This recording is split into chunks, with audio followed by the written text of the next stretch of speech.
Or silica sand, soda ash, limestone, and recycled glass are mixed and melted in a furnace. The molten glass flows to the refiner and is carefully processed. It's then cut into precise gobs and dropped into forming machines. Air is blown twice into molds to shape the containers.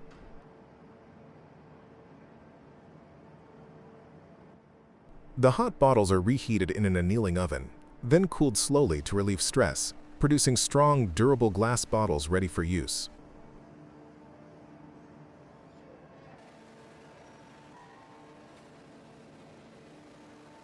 The production process of the new €100 and €200 banknotes begins with the delivery of secure cotton paper, embedded with security threads and watermarks. Sheets of this paper are first inspected under ultraviolet light to verify embedded features. They then pass through a printing machine for offset printing, which applies background patterns and colors on both sides of the sheet. Next, intaglio printing is used to apply the main design, including the architectural motifs and numerals. This technique creates a raised texture, enhancing tactile recognition. After that, screen printing applies the emerald number, a color-shifting ink that changes from green to blue and includes a dynamic light effect.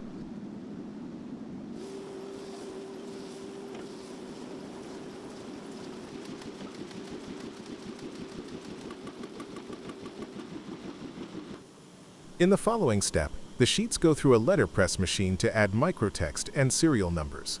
Then, holographic strips and other foil elements are applied by hot stamping to enhance anti-counterfeiting features.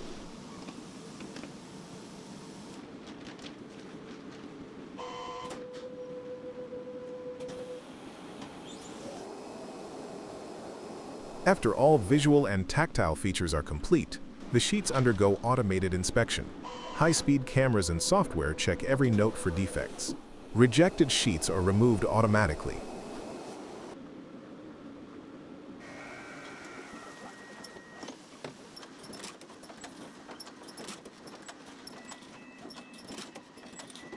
Once approved, the sheets are cut into individual banknotes. Each note is then counted and stacked. Before packaging, another inspection is performed to ensure consistency and accuracy.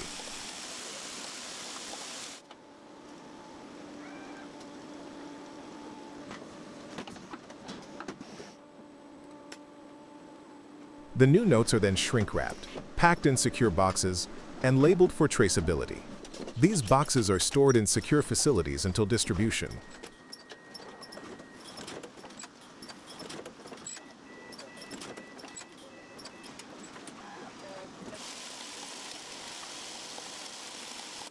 Finally, the new €100 and €200 banknotes are released into circulation through national central banks and financial institutions across the euro area, replacing older versions and completing the rollout of the Europa series, which began several years earlier.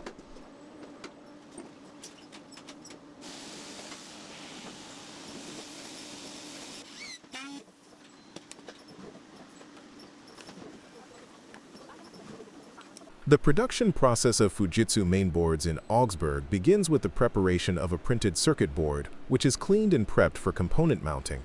Surface mount technology, SMT, is used to place tiny electronic components onto the board.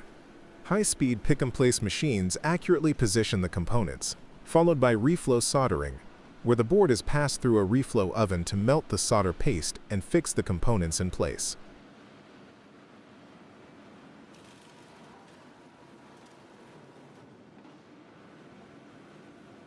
After SMT, the boards undergo inspection using automated optical inspection systems to detect placement or soldering defects. Through-hole components are then manually or automatically inserted and soldered using wave soldering.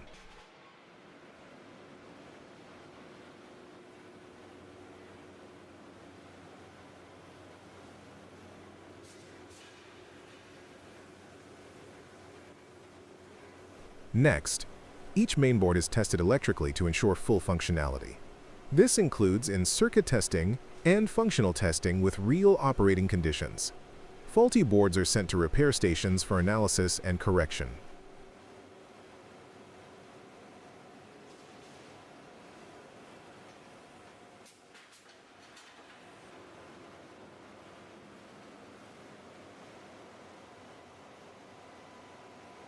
Finally, the boards go through a cleaning process to remove flux residues and are visually inspected. Once confirmed defect-free, they are packaged with protective materials and prepared for shipping. Throughout the process, strict quality control is maintained to ensure high reliability and performance of every mainboard produced.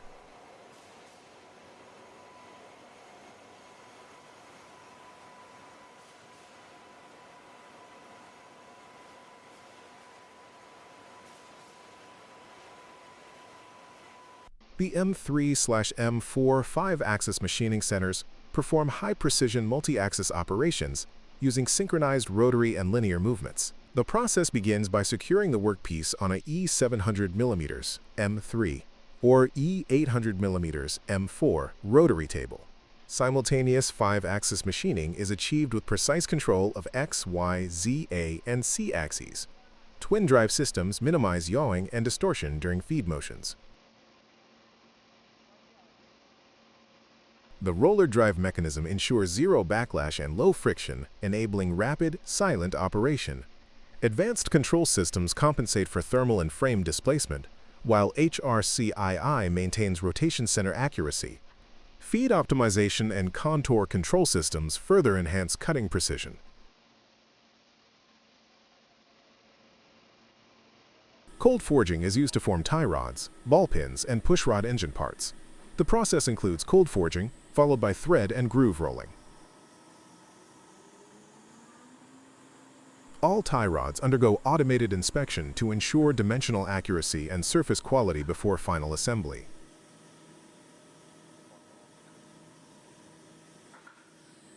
Liquid gelatin is heated and mixed with dyes and other ingredients in a vacuum to form the outer shell.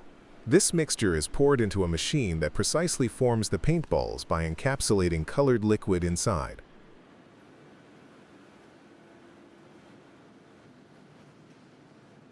The filled capsules are cooled and hardened in refrigerated chambers. Once hardened, the paintballs are tested for consistency, size, shape, and strength. Only those that meet strict quality standards are packaged for distribution. This ensures uniform performance and safety in gameplay.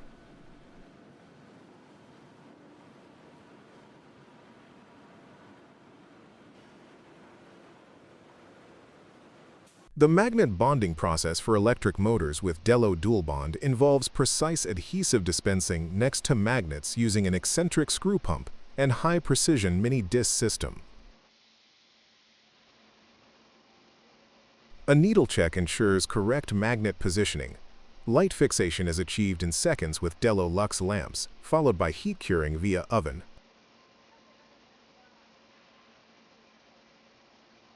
The high-bay storage and logistics system for Alaris Rolled Products, Kentucky, USA, is a fully automated solution supplied by Amova for handling and interim storage of aluminum coils. It features storage for 504 coils, each weighing up to 26.5 tons. Two automated stacker cranes operate at speeds of 180 meters per minute horizontally and 24 meters per minute vertically, ensuring high-speed material handling. Coils are fed into the system via a high-speed car, strapped automatically and returned to storage. The system offers highly flexible and damage-free coil handling, integrates temperature tracking, and allows future expansion by 200 locations without altering the steel structure.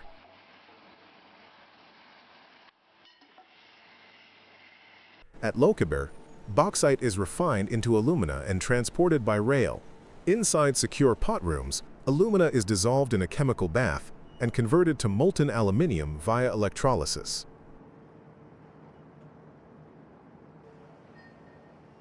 The aluminium is then cast into ingots or pans, with alloys added as needed. A hydroelectric system powers the process while emissions are monitored. New plans aim to process molten aluminium directly into auto parts, increasing value and reducing environmental impact.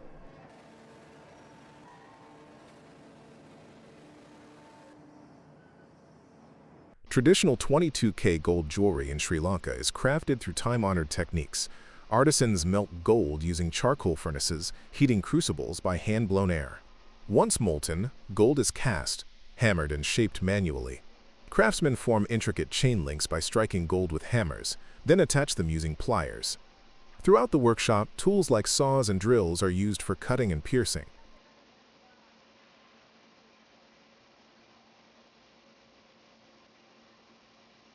Despite the heat, jewelers work shirtless, often seated cross-legged on the floor.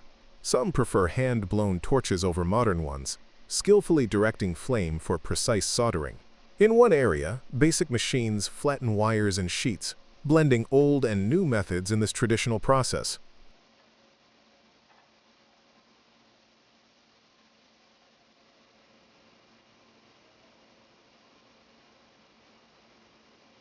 The DMU-75 monoblock secures the aluminum workpiece on a rotary table.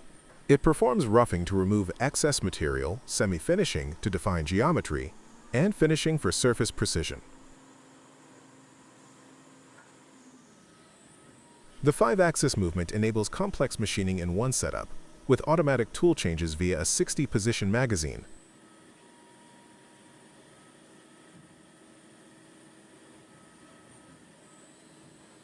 Metalworking at the Altenmarkt facility begins with in-house design and simulation of machining centers and special machines using finite element modeling.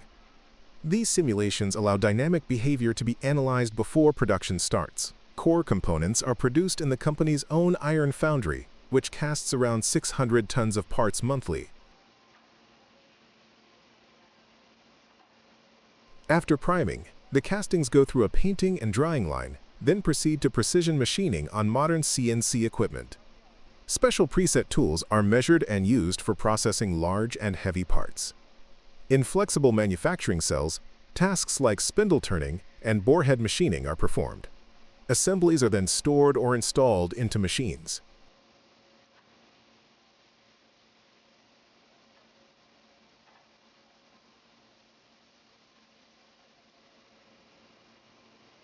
Component integration includes inserting feed modules, mounting main spindles, and testing functionality. Electrical systems are verified, and belt drives are aligned and tested under operating conditions. Machines undergo performance testing for drilling, threading, flow drilling, and form tapping.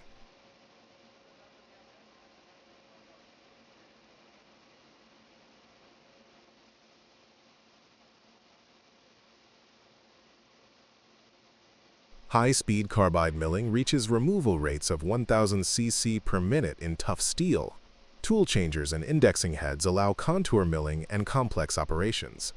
New machine components, like coordinate carriages and sidewalls, are mounted, ensuring structural integrity. Cable chains and dual-tool magazines are installed and tested.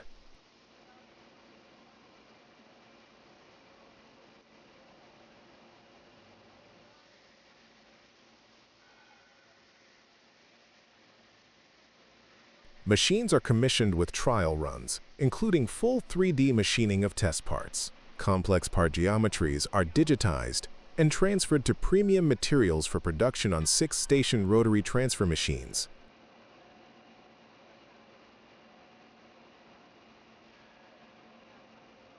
The operator uses the Vulcan 500C handheld laser cleaner to remove residues from the Kingpin tire mold radial.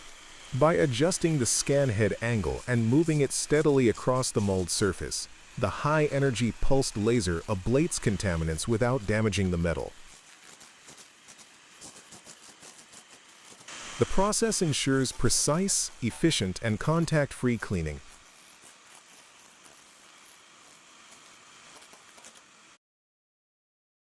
At Great Wall Steel Casting, the steel casting process begins with melting high-quality steel in an electric furnace. Once the steel reaches the desired temperature, it is poured into preheated and precisely prepared molds. CAE software is used for digital simulation, ensuring optimal flow and solidification of the molten steel. This reduces defects and improves casting quality.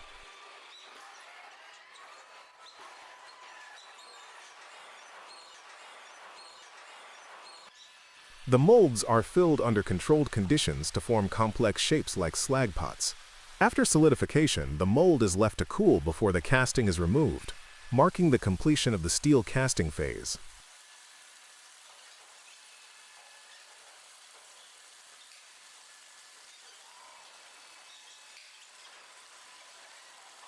The machine feeds metal profiles, applying controlled pressure through rollers to bend them into precise 3D spiral or helical shapes. The plasma cutting machine operates by using a high-quality hypertherm plasma source, which is considered the best globally. The machine's computer-controlled system sends instructions to cut metal with precision. The cutting process begins when the plasma arc is created, melting the metal along the designated cutting path. A separate control unit with a 19-inch display shows detailed drawings for accurate cutting. The machine's models vary based on size and maximum cutting thickness. The crankshaft is processed using a dedicated grinding machine, applying high-precision eccentric machining. Large grinding wheels, some over 1 meter in size, ensure the crankshaft is finished straight and perfectly round while meeting high-quality standards. The skew rolling process for steel balls involves feeding steel rods into the machine, where they are subjected to high-pressure deformation between two skewed rollers. The rollers rotate at different speeds, causing the steel rods to form into spherical shapes as they pass through the rollers. The formed balls are then automatically discharged by the conveyor system.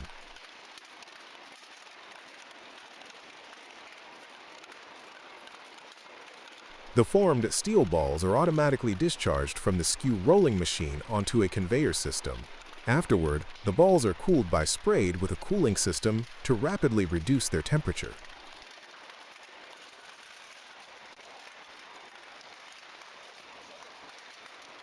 Curved panels are positioned using jigs, then tack welded to ensure alignment. Automated welding arms perform continuous welds along the seams. The welded joints are inspected visually and with ultrasonic testing to ensure structural integrity and quality. The process of making a carbon fiber rim begins with cutting carbon fiber fabric. Straight lines are easily cut by pulling one fiber toe from the fabric. Infusion mesh is also cut, and a vacuum bag is prepared. The mold is then treated with a release agent to prevent the resin from sticking. 5 layers of carbon fiber are laid into the mold, with careful polishing between each layer to ensure a smooth surface. Peel ply and infusion mesh are added on top of the layup. Spiral tubing is placed around the mold to serve as a resin feed line, enabling even impregnation. The epoxy resin is degassed to remove air bubbles, then infused into the part using vacuum assistance.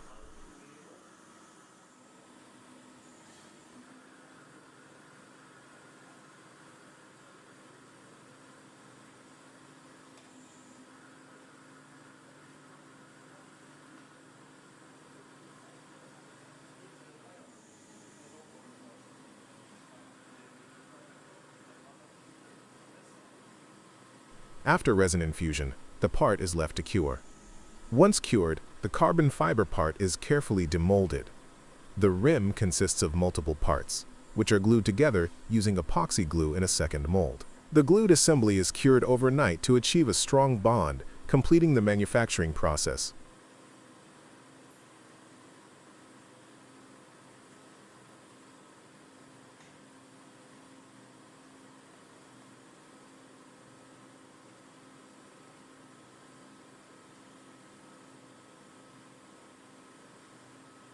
The process begins by releasing CAD data to a sand printer.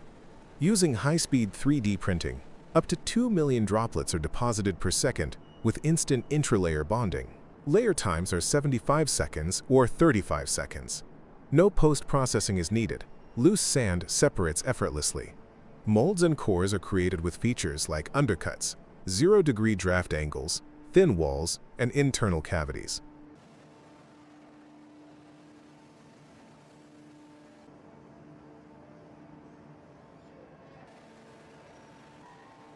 Gating systems and risers are added before assembling molds and cores. The printed parts offer high sand accuracy and require only light finishing. Castings, including aluminum and cast iron, are encapsulated in standard foundry sand. Low resin content and mold permeability ensure quality. Castings are inspected using 3D scanning.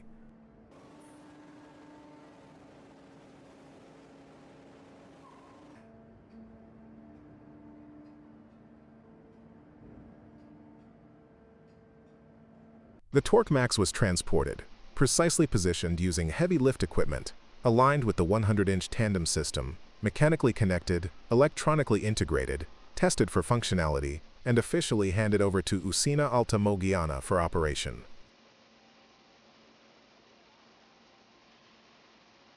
The hot tapping process begins by connecting a stainless steel split saddle onto the pressurized DN250 ductile iron pipeline. The saddle halves are separated, and bolt threads are greased with Tonisco pasta before loosely joining them. A lubricated sealing plate is inserted, and the flanges are secured. The assembly is positioned horizontally. Lower bolts are first tightened, followed by the upper bolts. Shaft extensions are added to match the saddle's length. A chuck is connected to the shaft for attaching the hole saw and pilot drill. Magnets are placed on the drill stem and inside the hole saw to collect chips. The stem is lubricated, inserted, and the adapter is fixed to the valve flange.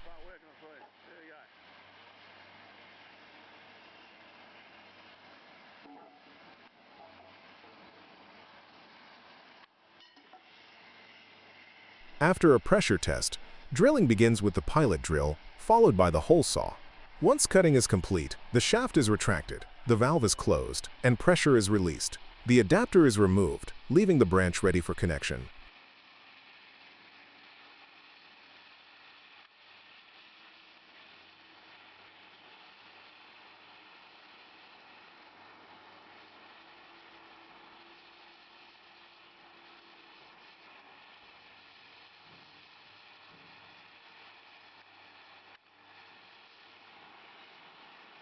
Mechanical couplings offer a fast, simple, and heat-free method for joining HDPE pipes.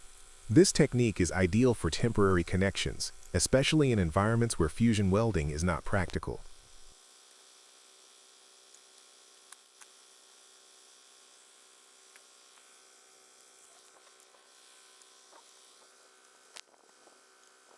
The process begins by aligning the pipe ends and inserting them into the mechanical coupling. The coupling, typically made of metal or reinforced plastic, is then tightened using bolts or clamps to secure the connection. Some couplings use compression fittings with rubber rings or O-rings to create a leak-proof seal. This method does not require specialized tools or heating equipment, making it suitable for field installations and quick repairs. Mechanical couplings can accommodate slight misalignments and are useful in applications involving vibration or movement.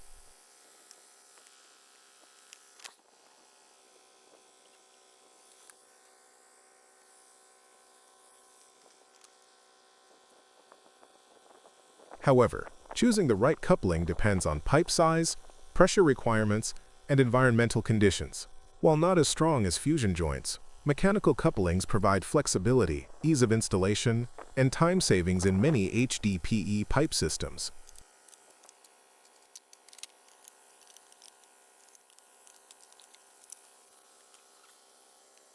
Workers are transporting a segment of the Pelješac Bridge. Forged SY550 and SY850, steel, machined, heat-treated, assembled into 525-meter sections for deep drilling.